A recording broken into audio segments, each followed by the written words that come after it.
and this is the fabulous, the phenomenal Nancy Naigle, who everyone should be reading. Hey y'all, Nancy here. Nice to see you. All the books. Who you've probably actually seen her name for Hallmark, because those movies. Oh, based on her stories. Yeah, Christmas Joy last year on Hallmark Channel, and Yes. Perfect Christmas on Hallmark Movies and Mysteries last year. And then of course the 2 Christmas and Evergreen movies, that red truck, I mean who can't forget? You can't forget the red truck. All you have to say is the red truck movies and everybody knows. So it's so funny that you said that. Again, I went home to be with my parents in Massachusetts for Christmas, and we went to Home Depot. I went with my mom, buying Christmas tree. She goes, "Oh, there's the red truck from the movie." She's like, she goes, "That's from Hallmark." You won't believe how many red trucks I have. She literally stopped dead in the aisle, pointed at it. I was like, "That's Hallmark truck." That's right. The way you said that. It's so true. Everybody loves that red truck. I told you. I love that red truck, and I love cars anyway. Yes. I read a book every yesterday that's about an old car, and I mean I just am crazy about trucks. And so when I got asked to do the novelization of the Christmas and Evergreen movie, I was like, heck yeah, I'll do that one. I love that movie, and I thought it was gonna be so piece of cake easy. Oh, okay, you're giving me the script, and I just turn it into a book. Yeah, it's cake. And yeah, it's not that easy. Because then it's like you're stressed out because you know how lush and beautiful that town was. Oh, you know, Evergreen is beautiful, and so you want to be able to convey that on the page so the people that haven't seen it can feel it, but the people that did see it aren't going, that wasn't how it was. So you kind of I didn't think of that. Yeah. That's interesting because you want to live up to what the screen showed. Yeah, and it was beautiful. So yeah, there's a little bit of stress in that, but they're really fun to write. And I loved Christmas and Evergreen. You know, the first one was a blast to write, and I was had the opportunity to go to the TCA Awards with Hallmark last July, and yeah, it was really fun. And it was in Beverly Hills, and they announced they were going to be doing a sequel to Christmas and Evergreen, Letters to Santa, coming out on July 16th, 2019. I immediately raised my hand and said, I want to do that when you should have continuity. And if they do a third one, I want that too. Yes, I'll look at the petition going if they try to like maneuver around. I'm like, no, it needs to be Nancy. I know. I love that town. It's so much fun, and I mean, almost all the books I write are set in small towns, just like that, you know. And they're another character in the book. Yeah, I love that. That's why I love being an Evergreen. Well, that's the thing with Hallmark, the small town. I think that's kind of a staple of the channel in a way. Yeah. That's one of the appeals. Yeah, there's not a whole lot of big city stuff. No. So, and you know, and The Secret Ingredient that just came out in February, that one is set in the small town of Bailey's Fork, and it's in North Carolina. It's a fictional town, but they also end up in New York City. So that's kind of fun to get the city and the country, and so yeah. You're mixing it up there, I'm people. mixing it up. Yeah. I mean, I can actually only think of maybe 2 Hallmark movies that involve the city off the top of my head. Only 2. One of them they're selling Christmas trees, and she was coming from a small town to the city. She still had it. Yeah. Same thing with the other one. She had to like go back and forth between the 2. Yeah, and Christmas Joy. She came from the DC area into she did. Yeah, she did. Crystal Falls. Yeah. Because again, I was talking to my mom after that. She's going, "Oh, did they actually film in DC?" We're talking on the phone about it. Adaptation. They didn't, because I was there. I know exactly where they filmed it. She's going, "Oh, was this filmed in DC?" And I'm going, "I don't think so, but I like that it was set in DC." I know. Yeah, I got to be on set both times for Hope at Christmas and Christmas so exciting. Joy. Oh my gosh, it was amazing. Because that was my question. What it has been like to see your stories transcend to the silver screen, and it just sounds like you've had the best experience with it. The best. And it's funny because everybody will ask me, well, how do you feel about the movie? You know, because it's different. And a lot of my girlfriends, when we had the premiere party, they'd be like, we were watching Christmas Joy when it premiered, where's Molly? Well, that's not how it was in the book. And I'm like, just go with it, you know, because the movie is lovely. I mean, it's lush. I mean, the decorations are all Balsam Hill. You couldn't have more beautiful the decorations. The actors were perfect. The story was wonderful. I laughed, I cried. So I was like, no, this is classic, beautiful Hallmark work. And they're like, well, did you have any say in the movie?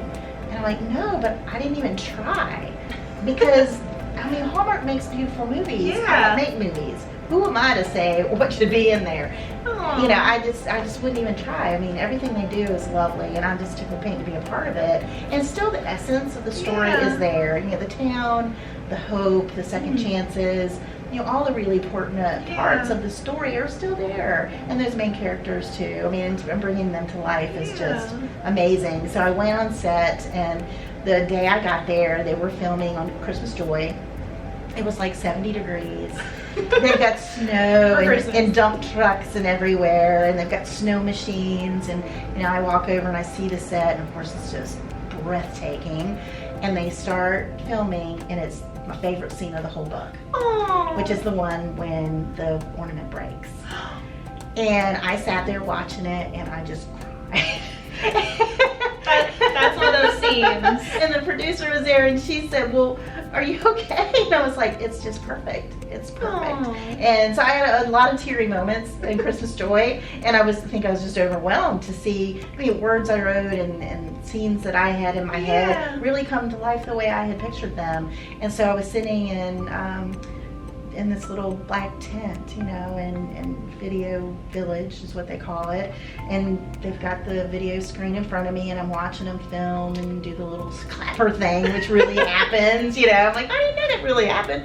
And they've got the snow machines going, and they're going crazy because to make the snow look gentle and beautiful through the windows, they have to really make it go wild outside. And I've got snow coming in over my shoulder, and I mean, it was just, I will never forget that moment. I just felt, I don't even know how to describe it. And I'm a writer, I should have some words. It was just emotional, and it was exquisite and lush and amazing. I will never forget it. I love that story so much. I mean, the fact they're filming your favorite scene, it's one of those it was meant to be. Exactly, because I only went for one day on that Christmas Story when I was on set one day, and for it to be that scene, it was just crazy. Oh my goodness. So lucky. Stars aligned, everything was there for you. I'm so happy that was the scene that you were there for. I would have been happy with any scene, but yes, I was happy for it too. Well, because you mentioned that scene, so again, my mom and I watch Hallmark movies. Yes. So, my mom lives with me. My mom and I watch all of them together too. I tried to find her an ornament that looks similar to that one, actually. I went on Amazon, I was going, I want to find this because we were talking about the movie, so I wanted to find the ornament that was similar, and the fact that you're talking about this. We were meant to have this conversation. Did you find one? I found one kind of similar, not the exact same one. Yeah. I couldn't find the exact same one. I was hoping either. Hallmark was going to sell it, to be honest. I was too. That's what I thought was going to happen. Because I'm not going to lie, I loved how it was in the movie and it was part of the story, but I was thinking, oh, it's Hallmark, they do this. Oh, is this going to be, product placement? Yeah. And it wasn't. And I was really sad. I was going, Hallmark, you had a moment, you had an opportunity here. You hear that? Yes. Whenever I want the green ornament. I want this ornament. I will start a petition. I want this ornament. I found some that were a little similar to it too, but not quite. See? Yeah. Your words alone. We need to find a way to embody all of your words into reality. Well, and I thought the heart that he made for her with the glass in it. Oh, that was so special. And I Googled for hours looking to see if I could get one just like that. I was going to say, did they let you keep it from set? No, they didn't. Did they give you anything from set? Because I would have just walked off with something. Be like, oh, there's a little snowman coming over. I think they'd frown upon that. I did not take anything away. You didn't go, I want a souvenir from the set. I didn't, but I did come in with bags of stuff. So Dewey's Bakery is like my favorite bakery in North Carolina, and they make these wonderful cookies. And so I had a box of Moravian cookies and little North Carolina things, and chocolate and you name it. It was just a big basket of, big bag of stuff for everybody on the set. And so I'd coming in like big baskets of stuff, and then signed books. And then because I didn't know at that time that Molly, the little girl, wasn't in Christmas Joy. I didn't know that when I got to set. Yeah. So I got to set, I had all these bags, but I had one special one because in the book, Molly, when she meets Joy, she's running down the hall with her little hand-painted bunny lunch bag. Yes. And so I had a gal on Etsy make that lunch bag. And so I had made it for her, but then there wasn't a Molly. Did you keep the lunch bag? So yeah, I just have a lunch bag. I was going to say, that is actually a brilliant idea. I can picture this being, this big Instagram giveaway with people being, oh my gosh, I want that. It's a good idea. Maybe we'll do that this year when it comes out. If you're missing Molly, you can enter this and we'll give away the lunch bag. That'd be awesome. I mean, I would be retweeting this and posting it, okay? I would be entering too. I think I'll we're do onto that one. something. Yes. that's the other thing too. I mean, she wasn't in the story, but this is an adorable character that I myself really loved. Yes. And she wasn't there. Yeah, well, and it's interesting because I really didn't have an appreciation or understanding of just how different, a script was from a novel. And I would wonder, well, why would they drop out those people? But when you're talking about an 88,000 word novel, it's fitting into a 20,000 word script. And that's all the time they've got. Yeah. And so, there's just no way to have that many plot lines and that many things. So, Hallmark does what they do really well. Yes. And we'll just leave that to them. Formulaic, but it works. I think I was told they have a 9-beat act structure because of the commercial breaks built into it. And so it's very rigid with how they structure because they need to incorporate time to allot for the commercials. They probably do. So, I don't know. I know, it was interesting because I was talking to someone who they wanted her to write a script, or they had an idea, they had to do the outline, so she was telling me a little bit about it. Right. And so, Hallmark really, they have their rules, their formula, but it's one of those, I love it. I was like, it works. Don't change this. Oh my goodness. You're so lovely to talk to. Well, thank you. I know, I was like, we actually, that was one of my questions. We just jumped right into it. I didn't even have to ask it, really. One of the things I did want to ask you, though, is because you are prolific. So you've written, I looked this up, you've written across genres in regards to romance, mystery, and women's fiction. You have multiple series. You have The Adams Grove, To Be Team, to Book Creek, and then you've also written short stories. So how do you approach writing them? Do you approach them differently, or do you have a strategy for a short story versus women's fiction? Because you really are prolific. When you pull up your bibliography, it is impressive. It's long. Well, some of those things, the G-Team mysteries were, a project that we worked on. And Kelsey Browning writes sexy, hot romance, and I write sweet stuff, so we write totally different things.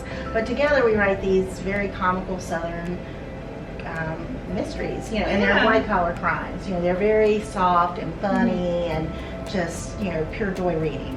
And we did those to release between the releases with our traditional publishers.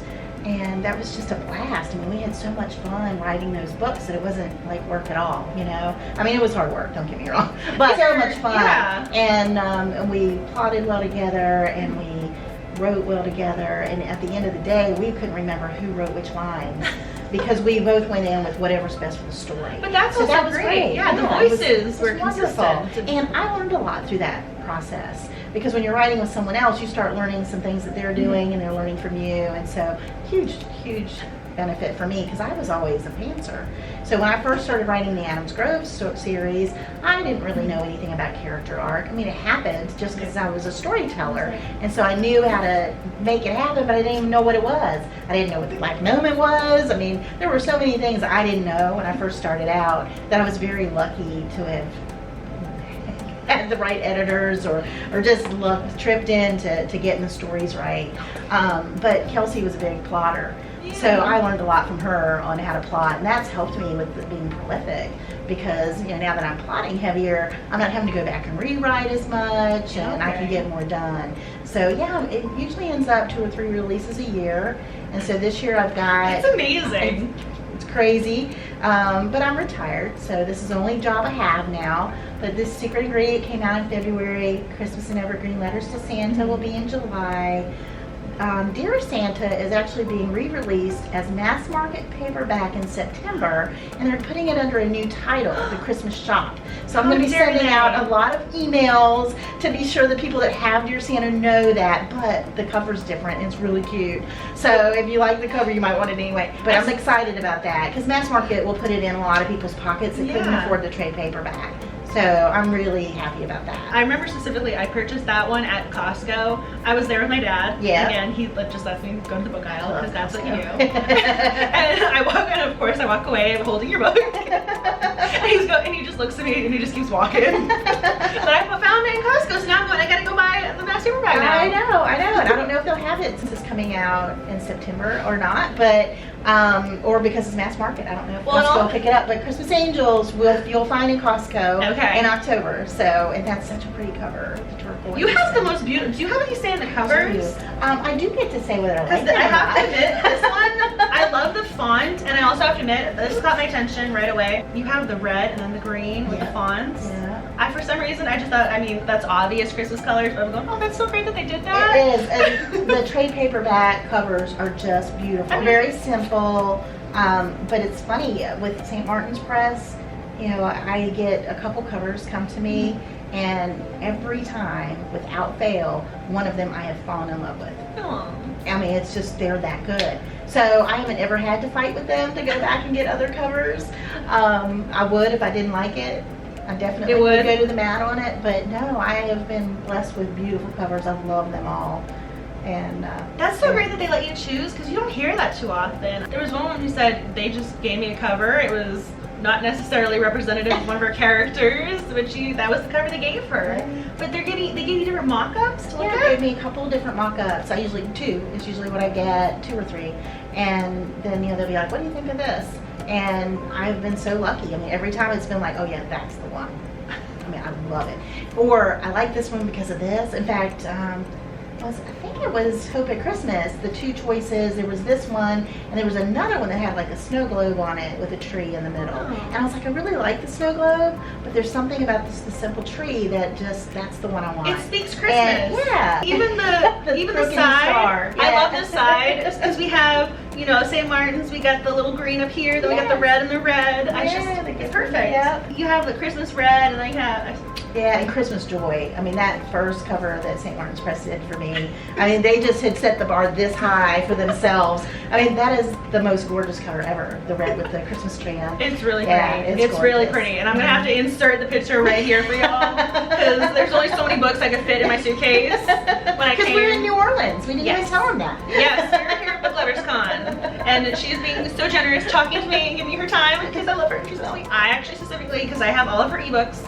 And so again, when I mentioned the book at Costco, that's with my mom because she stole it. She stole that book, so it's back home, Massachusetts. Love you, Mom. I do love you if you're watching. So that book is with her. And so I had to go buy, I went on Amazon to buy the paperback copies of these ones because the other ones I had marked up and highlighted, had little notes, and I'm going, okay. oh God, I don't know if she's going to want to see those. Those are the best ones. So now I have 2 copies of these. And then the other one is at home because it hadn't arrived in the mail yet. So I'm pretty sure it arrived at my apartment building the day after I flew out. So the beautiful cover will be inserted here because it is currently perfect in a box. I had to bring these books with me because, I mean, as soon as you said yes to this interview, I was going, I need to take a photographer. Well, that was quite generous because the pounds in your suitcase on your way to one of these is really tricky. That's the thing. I was like, I'm going to be bringing these books because if there's not a bookstore nearby and they don't have the right books that I want, this is going to be a problem. Yeah. Christmas books are tough because you don't really find them except at Christmas. No. So. I can read your Christmas books all year round now. Thank you. Because they make me happy. I'm glad because I have a lot of them now. What drew you to the Christmas stories? It was totally by accident. My agent called me one day and I was working on the Boot Creek series and she said, hey, my very favorite editor is looking for a really heartwarming holiday story. What do you think about writing one? I was like, oh my gosh, I've never written a Christmas story. I would love to do that. She's like, great, well give me a few ideas and we'll see how it goes. And so I got my contract right then. X amount of books later. Oh my gosh, I just loved writing that. And of course, I always had a wonderful and very creative Christmas growing up. Yeah. My mom's side of the family is huge, huge. So we would do homemade ornaments for everybody in the family. Well, that's a lot of ornaments. So in July, we were starting on summer vacation. We would figure out what the ornament was going to be, and we would start working on them in July so we could have them done in time for Christmas. And I mean, got a little bit competitive because my mom is really competitive. And so every year is like trying to do better and better and better. And I remember this one year we got kits and they were these carousels and they were really cute, but they were those pushpin kind. Oh my gosh, you have to have 32 of those. I'm pretty sure Mama could have gotten in trouble for child labor on that. As soon as you started doing that one, that's a lot of work there. Oh my gosh, it was terrible. But they were really pretty. Off camera, you're talking about this. We were leading the Christmas decorations thing yesterday. Like, you didn't have people do that, did you? No, I didn't have them do that. But we had a lot of fun ones. I remember one year we made Mutant Ninja Turtles with little walnut shells, and I mean, you never. You were meant to be with Hallmark. That's what I have. Because Hallmark with their Christmas ornaments. I know. You were meant to be with Hallmark. I hope one day if they have me back on Home and Family, I get to do a craft. That would be really fun. That would be epic. She was on and fangirled over so hard. Oh, that was amazing. And Debbie is from Virginia, and I'm from Virginia, so that's really cool. You had that in common. Oh, so you had like an instant, Yeah, and Cameron Matheson. He was in my very, very favorite Hallmark movie. My very, very favorite Hallmark movie is The Christmas Ornament. It is? And Kelly Martin. And yes. I remember that. I mean, I'm a big Kelly Martin fan. Throw that out there. And Debbie had him do the I love Christmas.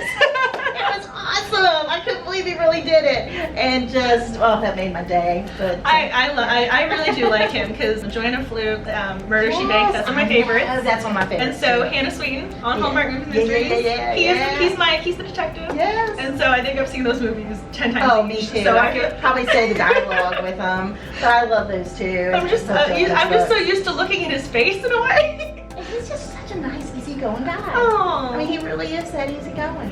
When they had him take over, I'm going, that was a good choice. Yeah. Because I didn't see that coming. I didn't either, and he is great. He's really tall, though. Oh my gosh. You got to meet him in person, which is so cool. Yes. But he's really tall. I mean, he looks tall. Yeah, he is. I'll give him that. I mean, I remember he was on Dancing with the Stars. Mm-hmm. I think my head was under his armpit. I'm not sure. He was really tall. We're about the same height, so I would count his armpits.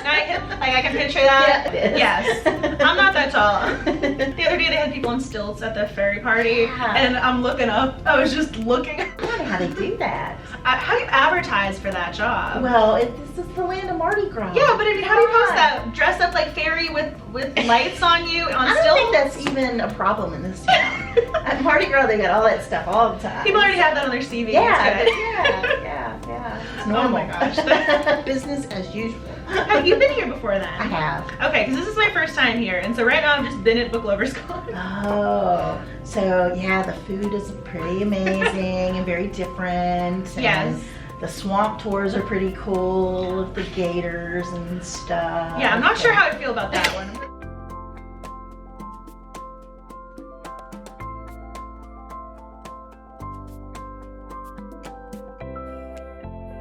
You know, once you get that first deal, it's like the next one's just come in like a waterfall. Oh. So keep on writing. Don't wait until you get a deal before you're going to write the second book. Write the second and the third and be ready. For the series? Well, not even necessarily the series. They can be single title, whatever you want to write, but be prepared to have more work come very quickly, because once you get in that rotation on those deadlines, it's hard to keep up. You just reminded me, Sylvia Day has the quote saying, have 3 books written when you go to publish your first one. Mm-hmm. So, I mean, that seems to be consistent then. Yeah, I think that's accurate. You're publishing 2 or 3 books a year, so, I mean, what is your writing process like? Well, so I'm usually... Aside from a plotter, I mean, how many hours a day are you writing? Well, it depends. I try to write in 20-minute sprints, but, you know, I'm working on the outline of a news story. And then I'm usually finishing up another book that's getting ready to get turned in. So you write 2 simultaneously? And then you've got copy edits coming in on a third one. So you are kind of juggling through different stories in different phases. So how do you keep them straight in your head? It's really hard. I mean, if you have your temporary romance, then you get your Christmas story, then you get your short story. I mean, I'll admit, I put the wrong deputy in the wrong book before. You know, they'll be like, you mean so-and-so? You mean Deputy Ben? You know? And keeping that straight is mind-boggling, because people have a hard enough time with 1 book, and you're like, let's do 3. Yeah, but I mean, just to keep up with things, you kind of have to do that. And then I somehow, even though I think I'm all spread out and watching my stuff, and we're careful about the spacing of things, it always seems like I end up with 2 books being edited at the same time. It just happens. Usually one's a little ahead of the other, so that's good.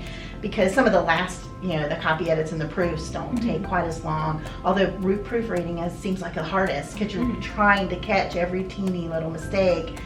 So you really have to read every single word, but it's probably the easiest of all of them to do.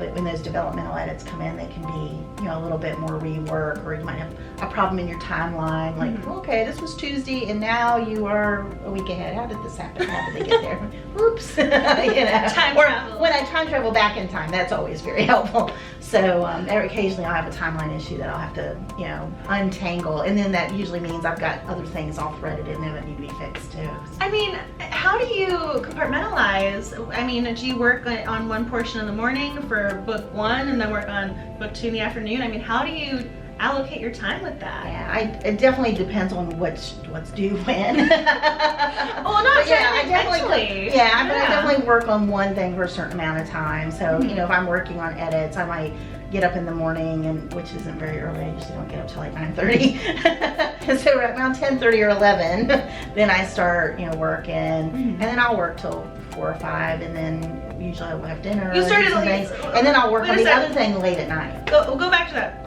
So you started at 10:30, 11, and you worked straight till 5. So, yeah. So you're working you're working the whole time then. Yeah. That's a full day. Yeah, and doing social media and checking email. Yeah. Yeah, so there's a lot going on. And then you write again. and then late at night. I love working. My favorite time to write. So usually either developmental edits, because you really have to be focused, or when I'm writing my new stuff. I usually write that stuff all late at night, after 10 o'clock till 2 or 3. The world is so quiet at that time that I just feel like I can think. It's not that you're waking up late. It's just that you're going to sleep late. Sleep. Yes, you're not waking up late. Like, you figured out you're a night owl. Right. And I never knew that. I mean, when I was working, I was senior vice president with Bank of America for 18 years. That's on her Wikipedia page. Oh, thank you. And I got up early in the morning. You know, I was at my desk doing, had calls at 7 o'clock in the morning and would work until 5 or 6 at night. And so I never knew that I was a night owl, because I was always in bed by 9 or 10 because I needed sleep, So once I retired and started writing, my body just started letting me know when it was comfortable, and I realized I really love being up in the middle of the night when it's quiet. And I do love quiet. So again, that answers one of the questions. Night owl. Oh yeah, night owl, no music. I'm not like a playlist girl. No music, no earphones. So you need the silence then. I just like quiet. Yeah. So again, you're not going to the cafe, and you have. Nah. So you're in your own. I mean, again, I'm in my pajamas. It's 2 in the morning. You're not in the cafe. No, yeah, that's right. I would be in the bar, and that would not be a good idea. I don't think I belong in a bar. But no, I'm usually in my pajamas, sitting cross-legged in my recliner, and have my laptop up on the arm of it, and I sit there and just write. And my mom will come up sometimes and go, "Well, did you eat something?" She'll check on me, make sure I'm hydrated. Because moms are good like that. That's so nice though that she checks on you to make sure you don't get lost in your little worlds that you're creating. She's wonderful, and she's always my first reader. Aww. And she'll tell me point blank if she doesn't like something. Really? Oh yeah, she's great. And that's not the usual moms. No, my mom will tell me. She'll also tell me when she thinks it's the best book I've written too, which is nice. Aww. And she's great. Everybody who meets her loves Miss Betty. She adopts everybody. You can call her Miss Betty. Okay. You get to call her Miss Betty. Yeah, you can call her Miss Betty. I know, it's because when I was emailing you, I was like, "Hi Nancy, do I call her Miss Naigle? No. Like, how do I address her?" I mean, no, say Miss Betty. I feel like I'm on the end. Yeah, you are. You totally are. That's so special. So if you could tell your younger writing self something, what would it be? If you could tell your younger writing self anything, whether it be learned lesson, be prepared for, what would it be? I would tell myself to lighten up, quit worrying about all the rules. In that first book that I wrote that ended up being Sweet Tea and Secrets, well, part of it did. As luck would have it, was the first book I ever took out to contests and things like that. It was a big hot mess. And pieces of that story kind of ended up in the hot mess that was published. But all pieces of that one story ended up in all 6 of the books in the series. So that'll tell you how many different kinds of things were in the book. But I was so worried about margins and double spacing, and should I use Times New Roman or Courier? And this is where something had to happen, and I was so worried about following the rules, and that I think I lost sight of what I really want to do, which was just write a book. And I listened to a lot of people that would tell me, "Well, no, you can't say this that way, and you have to do this, and you have to do that." And what I found was when I finally just sat down and wrote from my heart, the story I wanted to tell, that's when it sold. So I think you just need to lighten up. Don't put so much pressure on yourself. And I really believe, and maybe this is Pollyanna of me, and it wouldn't be surprising because people tell me I live in Nan Land, and I really like it here, where everything is happy. Can I be invited? Come on. Again, I think you're a bright ray of sunshine. I really believe that it's not a matter of if you're going to get published. I think everybody will get published if they don't give up. I mean, I think the learning curve is longer for some of us. But that's true for anything. Bowling, tennis, whatever. I mean, some people get out there and they're really good at it right at the first.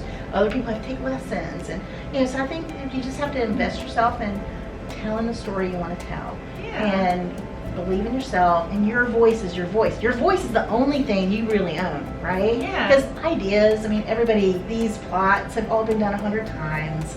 And the editing, the commas, all that stuff's going to be the same no matter what. But your voice is your own. Your pacing, those things. So that's what makes your stories unique. And that's what I would tell my younger self. I love this book. So when you started saying it was a hot mess, I'm going, wait a second. I'm like, I enjoyed this book. It's wonderful now. But that was 10 years of work in that book. Wow. So that was the first book you wrote. Yeah. First, just ever. So you were able to, I don't want to say salvage because it's a great book, but you were able to use your first draft and move forward. Oh yeah, and it wasn't the first draft. It was probably like the 400th draft that book. But I finally, and it was funny because Kate Duffy was a wonderful editor for Kensington, and she passed away a long ago. But it's like, I know that name. Yeah, she was wonderful, wonderful lady. And I had gone to a Romance Writers in America local chapter meeting, and it was in Washington, or actually it was in Richmond. And I lived in Virginia Beach at the time. Well, it was snowing, which doesn't really happen all that much down there anyway. But I had a pitch session with Kate Duffy, and I got there late because of the snow, but they still let me do it. And it was funny because that's what I pitched her, was As Luck Would Have It, which was the book that ended up being this. And she said, you know what, you're a great storyteller, and I love your voice. She said, but you know what you need to do? You need to simplify. You are doing way too much. And she said that it was a really common new writer thing to do. So I had a murder, and I had a love story, and there's everything in that book you can imagine, right? And so I was just trying to do too much. I had this really long timeline, and so I really took her advice to heart, and I said, okay, I just need to simplify this. So I took a piece of that story and pulled it out, and then I ended up kind of changing from there, and it really morphed a lot. But once I had that focus to simplify the story, things went so much better. I was just so busy trying to follow the rules and do everything that everybody said you had to do. And it's weird. You never know where you're going to get those little pieces of advice that help you, or opportunities or things like that. And I told you I'd met Mary Buckham, one of my very first RWA, that was my first conference ever for writing. And her synopsis class back in 2010, I think, was the one that finally got me to write a synopsis sharp enough to get a book sold. And it's not easy to get a book sold. And synopsis is not like writing a book at all. It's like a whole different skill. So you never know. When you say you took a piece of it, how much of the writing were you able to lift? Because obviously if you have a book, you have your word counts. How much of it were you able to take out? I was able to lift ideas from the book. It wasn't like, oh, I'm going to take these 5 chapters, but I was able to take. So you kind of had to start from. Kind of had to start from scratch, but I did pull out the whole idea of in Sweet Tea and Secrets. I love that title. The grandmother, I do too. It's kind of just rolls off your tongue. But Pearl passes away early in the book, but I knew that story was going to be about Pearl and her wisdom, and that she was going to be a star of the book the whole way through, even though she dies in the first 2 chapters. Spoiler alert. Yeah, spoiler alert, but it's not really. And Jill and Garrett, just, they're real people. They're not over the top crazy about anything, and I just loved them. I fell in love with them and their purpose, and how Pearl from the grave was kind of pushing them together, and she reminds me of my great-grandmother, Amy, who used to do that with my mom. She was always, do they go out to lunch? And she'd be like, my granddaughter, she's single, and she'd put broccoli behind her ear, la, la, la, la.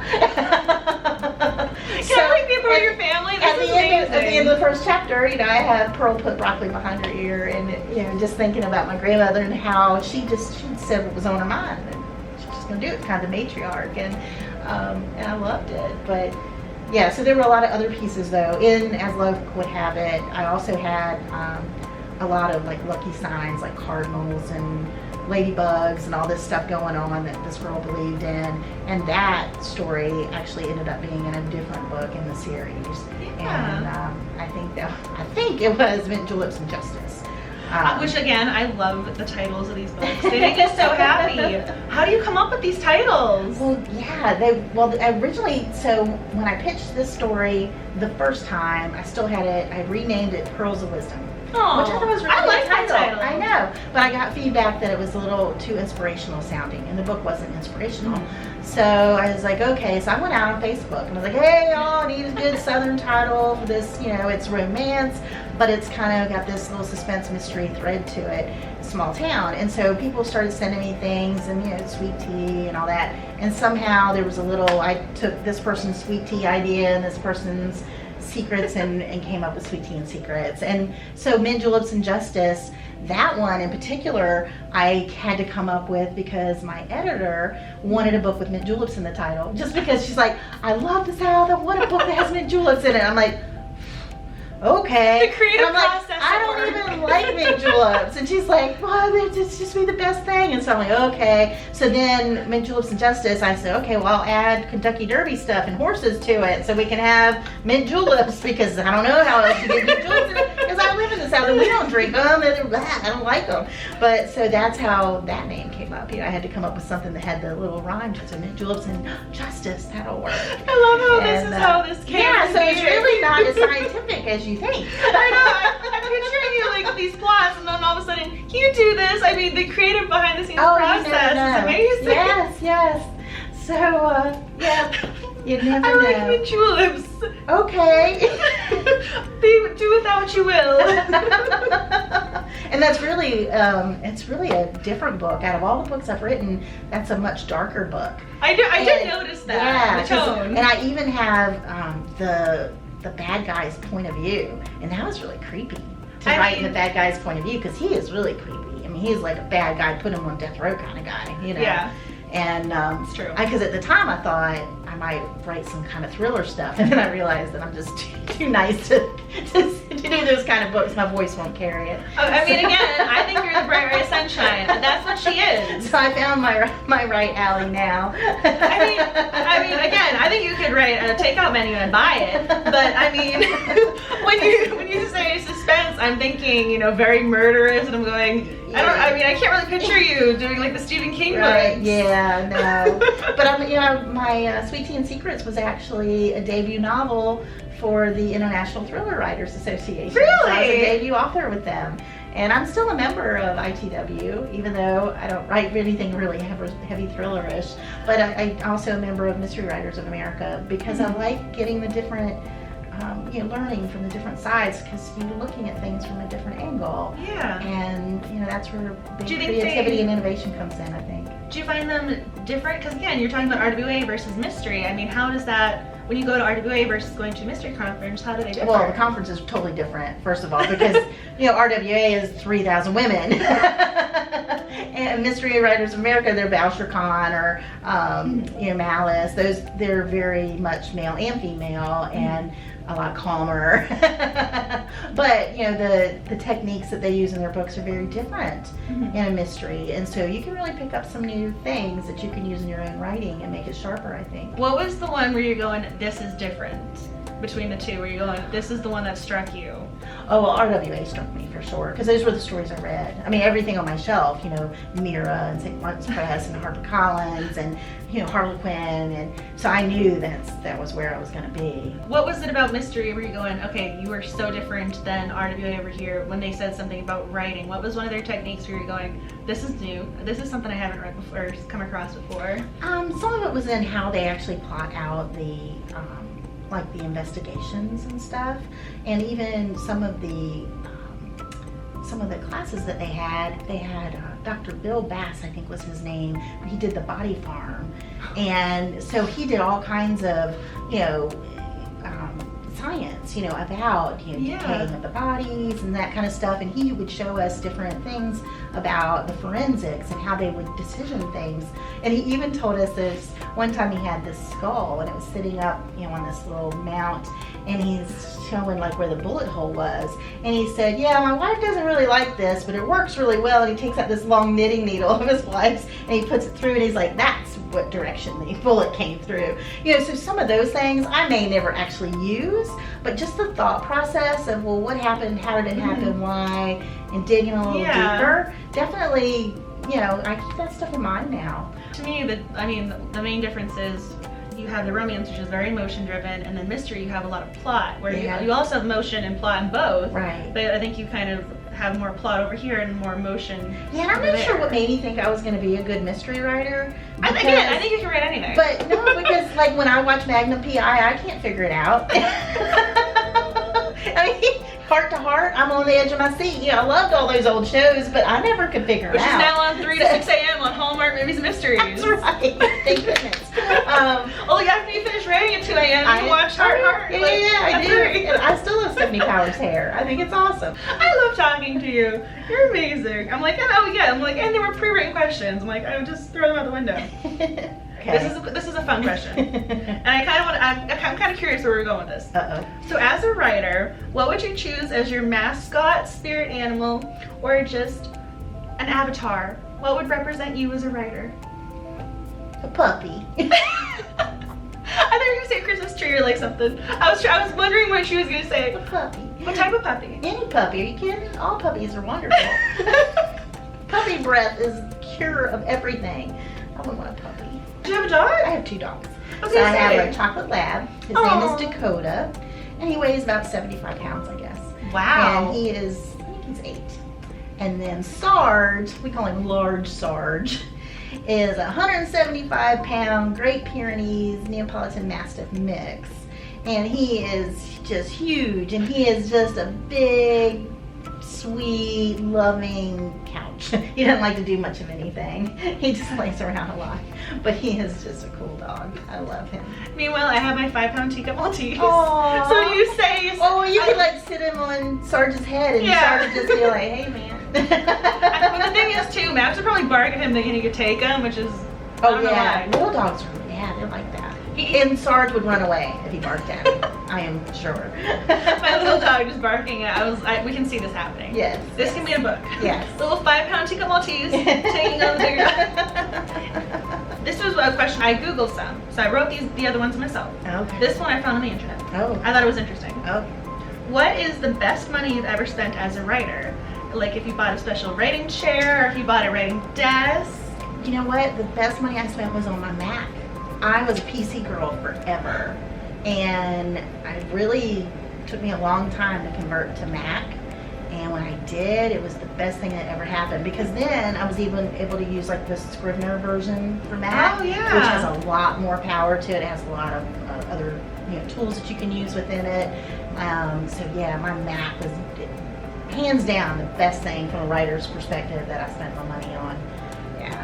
So that was a big purchase. They're not cheap. No, Mac. You can get a good affordable PC, but those Macs, they're an investment. They are. I was converted to Macs because I remember I was doing projects, and I'm a communications person. That's my field. Yeah. And so a lot of people in communications were using those computers, and they had software that was only compatible with Macs. Right. And so gotta go get the Mac. Yeah. Meanwhile, because my bachelor's degree, I went to a business school and everyone had their HPs out, so I knew HPs. Yes, see? So then I was 22 years old going, okay, we gotta relearn this now. I know, yeah, and I don't think I could go back to a PC now. They've got all that new stuff. I don't even recognize it, so. But I was a hardcore PC girl forever, and yeah, So it was the Scrivener on Mac though. Yeah. So you don't use Word or? I use Word too, but I use Scrivener when I'm plotting out my book and when I'm writing it.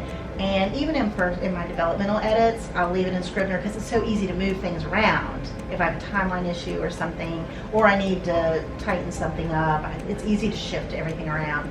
But once I get past developmental edits, then I go to Word.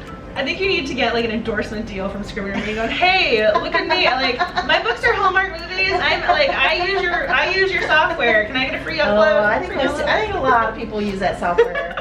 It's really good stuff, and it's you know, I had tried to use it when I first started writing, and it was really overwhelming to me. And I was a tech girl. I mean, so my field was technology at Bank of America, so it wasn't like I should have been overwhelmed. So caught up in the features of Scrivener that I spent like all my time setting up, you know, all the tags, messing with the cards, and I didn't get any writing done. So I ended up putting it away and didn't use it again until I started writing with Kelsey on the Granny series, and then I really started using it and understanding, oh, okay, now I see where the benefits are, and now I would hate to have to deal with that. So working with her really was an influence, because not only it changed you from a pantser to a plotter, but she also changed where you're writing your stories, and now you're writing them. Yeah, well, we were writing in 2 different cities. So, you know, I lived in Virginia actually when we first started writing those, and she was in Georgia. So we wrote in Scrivener and Dropbox, and that way we could both write the story and work on it at the same time. So it was critical that we both use the same tool. That's so fascinating to me, because the voice and the tone is consistent throughout. Mm-hmm. I mean, you can't, again, when you say you didn't know who wrote what line. And we didn't even really know each other that well. And we had met at an RWA, and then she lived over, I think she lived in Qatar at that time. Her husband's a tech guy, and they lived overseas. And then I was going to be in LA for business, for bank business, and I had posted it on Facebook, and she was like, oh, I live in LA. And I'm like, yeah, it's a big place. I'm going to be near Calabasas. And she's like, oh, that's like in my backyard. And so we got together, and I was getting ready to go to RT.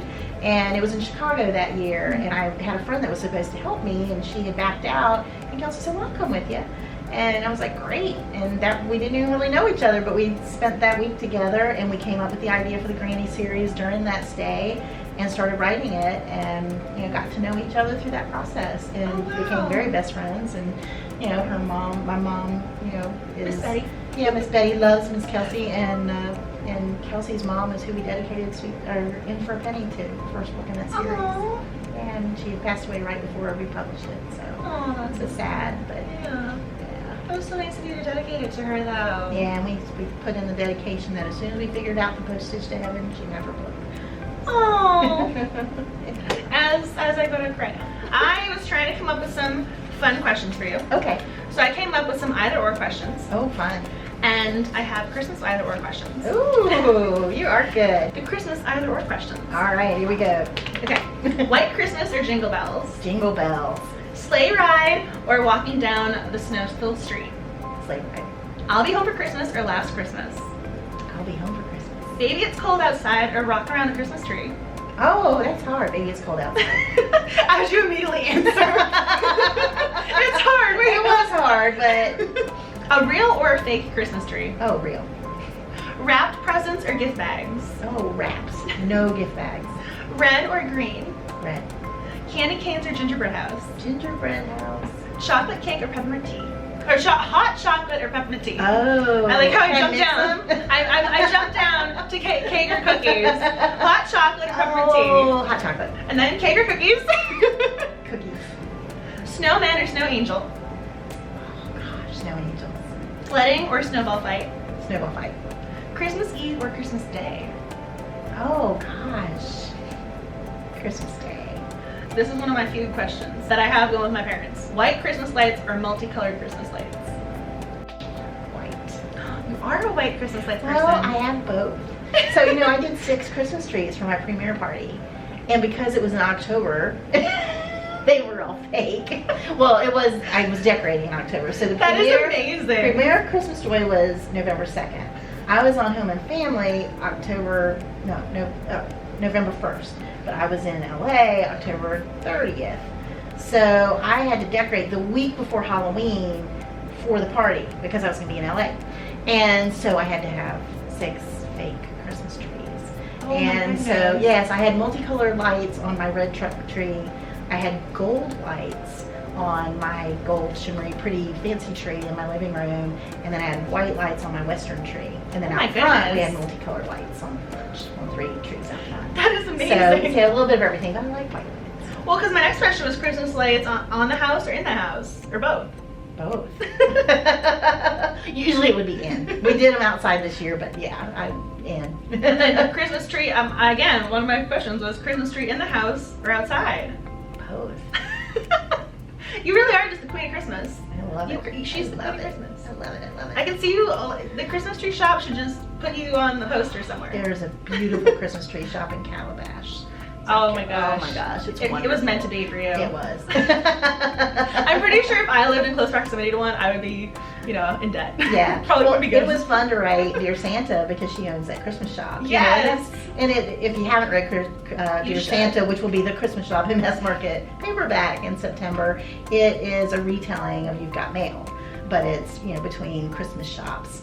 And I loved writing that book because I got to picture this awesome old lighthouse that had been decommissioned, and her family had had this little Christmas shop in it forever.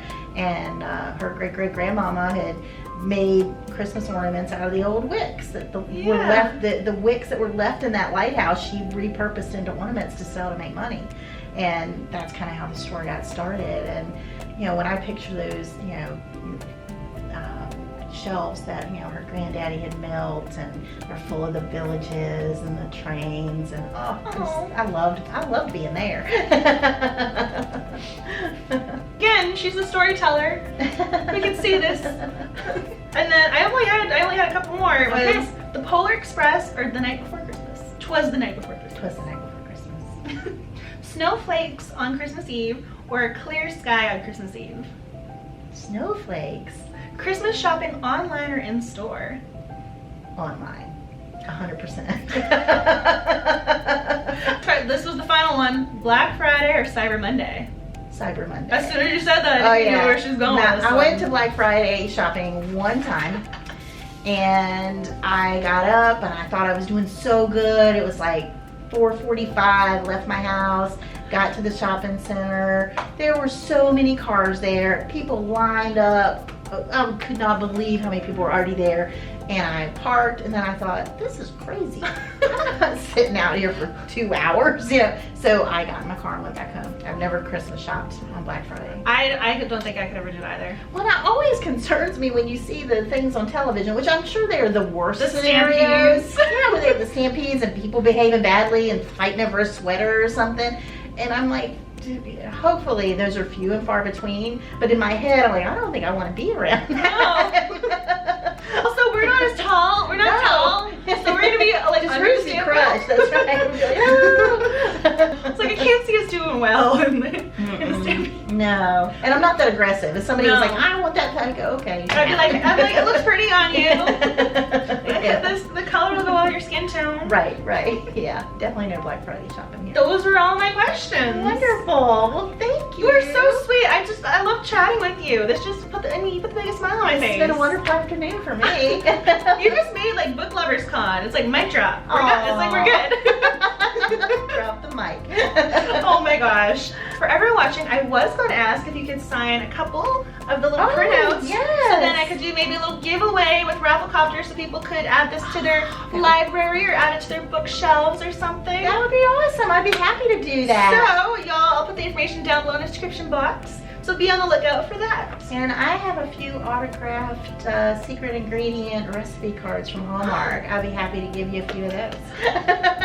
Oh my goodness, we have all And the that goodies cake over is here. so delicious. So Oh my yeah, goodness. and it's good all year round. Well, I mean, the Cozy Mystery Book Club people, I know we're not talking about Cozy Mysteries, but we were always talking about recipes. Yes. I love the food mysteries. That's my go-to. Yes. So I know y'all will appreciate the recipe cards. Yeah. Well, very good. I know this is the right audience. Thank you so much for talking You are with welcome. me. Thank you for having me. I appreciate it. I want to keep her. We're gonna see her every We're just time gonna be hanging out here talking, and we're gonna turn y'all off, but we're just gonna stay here. I know, I want to keep her. She's just so sweet. I mean, thank you for watching and listening to us chat, because honestly, like, this feels like a conversation more so than anything else. I mean, this is just the best way to spend the afternoon. I love this. It was a lot So of thank fun. you for watching. Thanks. Bye. Bye, everyone.